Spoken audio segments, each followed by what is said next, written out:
ఇప్పుడు డయాబెటీస్ అనగానే చాలా మంది రైస్ తినకూడదు, అలా తినకూడదు అని చెప్తా ఉంటారు. జనరల్‌గా ఏంటంటే డయాబెటీస్ ఉన్న వాళ్ళకి ఏంటంటే క్యాలరీస్ అంటే ముఖ్యంగా కార్బోహైడ్రేట్స్ తక్కువ ఉండే ఫుడ్స్ ప్రిఫర్ చేయాల్సొస్తదన్నట్టు.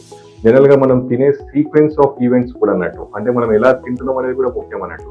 తినేటప్పుడు కూడా మొదట్లో సలాడ్స్ ఎక్కువ తీసుకోవాలి. తర్వాత సలాడ్స్ అంటే కొన్ని పచ్చి కూరగాయలు దోసకాయ, మూలికలు ఒక 4, 5 క్యారెట్ పీసెస్ అట్లా.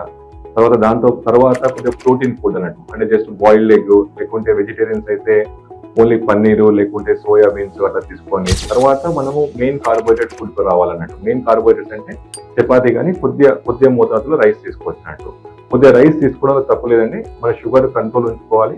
ఆ కంట్రోల్ ఉన్నంత వరకు మనకేదో కొద్దిగా రైస్ తీసుకొని మనకి షుగర్ కంట్రోల్ ఉంటే ఆ రైస్ తీసుకోవచ్చు. మనం తినే ఫుడ్ నార్మల్‌గా తీసుకోవచ్చు కానీ కూరగాయలు ఎక్కువ ఉండేటట్టు చూసుకోవాలి.